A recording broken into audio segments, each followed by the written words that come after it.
So, why do some people get totally compulsively hooked on seeing sex workers?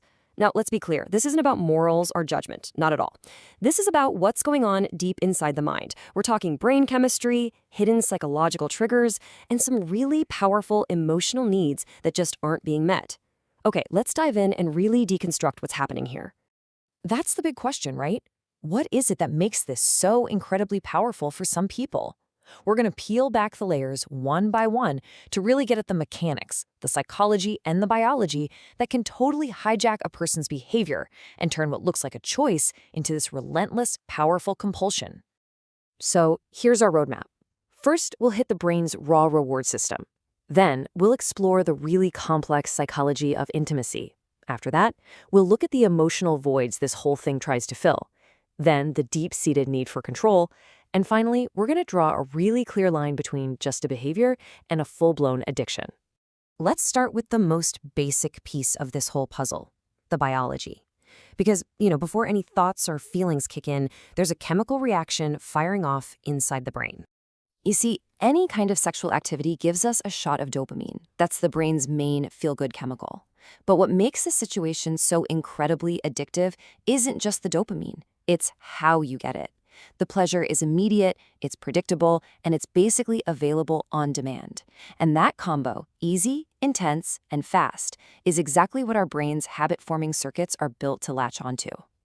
Just think about the difference for a second. Building a real, intimate relationship, that's hard work. It takes patience, you have to be vulnerable, and you have to face the very real chance of getting rejected. A paid interaction? It just bypasses all of that. It gives you this intense, peak experience with practically zero emotional effort or risk. It's a biochemical shortcut. And believe me, the brain loves a good shortcut. And this creates a just brutally effective, addictive loop. It starts with a craving, which, is easily taken care of with a simple transaction that gives you the intense stimulation and quick hit of satisfaction the brain was looking for. But it's almost always followed by this deep feeling of emptiness, which then just fuels an even stronger craving to do it all over again. Honestly, it's the same pattern you see with a slot machine or the endless scrolling on social media.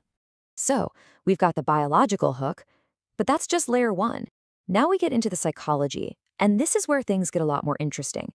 Because for a lot of people, this compulsion has almost nothing to do with sex and everything to do with a paralyzing fear of real connection. The key idea here is something called attachment theory. See, some people, usually because of stuff that happened early in life, develop what's called an insecure attachment style. If they're avoidant, they're terrified of getting too close. If they're anxious, they're constantly afraid they're going to be abandoned. And both of these usually come from the same place, a core belief that they just aren't worthy of real love. So, for someone with these deep-seated fears, a real relationship feels like walking through a minefield. It requires you to be vulnerable, to be emotionally responsible, and it opens you up to being truly seen and maybe truly rejected. A paid interaction? It's the perfect emotional shield. The boundaries are super clear, you never have to show your true, vulnerable self, and real rejection just isn't even on the table. And this right here is the absolute key. The addiction isn't to a person, it's an addiction to a feeling. A really powerful, carefully built simulation of closeness that has been completely stripped of all its dangers, all its messiness, and all its responsibilities. It's like intimacy in a little safe bubble. Okay, let's dig even deeper. If this behavior is often just a symptom, what's the actual disease it's trying to treat? Well, for many, this becomes a form of self-medication, a pretty desperate attempt to fill this huge emptiness inside. The real drivers are often the quiet struggles of life. We're talking about a bone-deep loneliness, crushing stress from a job, or that hollow feeling you have after a bad breakup. When someone doesn't have a healthy support system to get through those feelings, this behavior can look like a quick, easy fix, even if it's a destructive one. And yeah, biologically, it does offer a temporary solution. The physical contact can release oxytocin, that's the bonding hormone, and it can temporarily lower your stress hormones. It creates this brief sense of comfort. But here's the cruel twist. That short-term chemical relief just reinforces the long-term psychological dependency, which only makes the original problem a whole lot worse. All right, now for our final psychological layer, and this one is a biggie, the dynamic of control. This really gets to the heart of a person's sense of power in their own life. I mean, imagine someone who feels totally powerless in their day-to-day life. Maybe they feel ignored by their partner or disrespected at their job. Their life feels like it's something that just happens to them. This kind of interaction offers a complete 180-degree reversal of that feeling. It's a controlled space where, for a little while, they are absolutely guaranteed to feel powerful, respected, and listened to. So the transaction becomes about way more than just a physical act. It's about buying a feeling of validation, a little dose of self-worth that might be completely missing from every other part of their life. It's respect, on demand. Okay, so we've explored the deep why. Now let's get practical.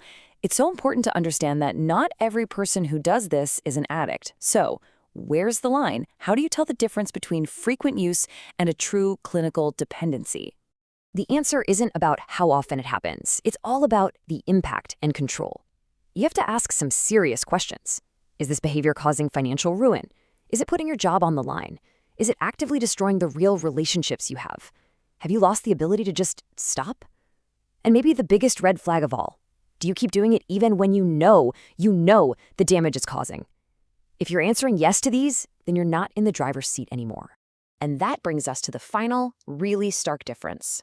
The addictive attachment we've been talking about is a dependency. It's a dependency on stimulation, on escape, on a manufactured feeling of being wanted. Genuine love? Well, it's the complete opposite. It lives and breathes in the messy, unpredictable reality of shared responsibility, of working through real fights, weathering emotional ups and downs, and ultimately growing together because of the challenges, not by avoiding them. So we've seen that this addiction is almost always a flawed solution to a much deeper problem. So the last question I want to leave you with is this. If the compulsive behavior is just the symptom, what's the real loneliness or the fear or the powerlessness that it's so desperately trying to fix?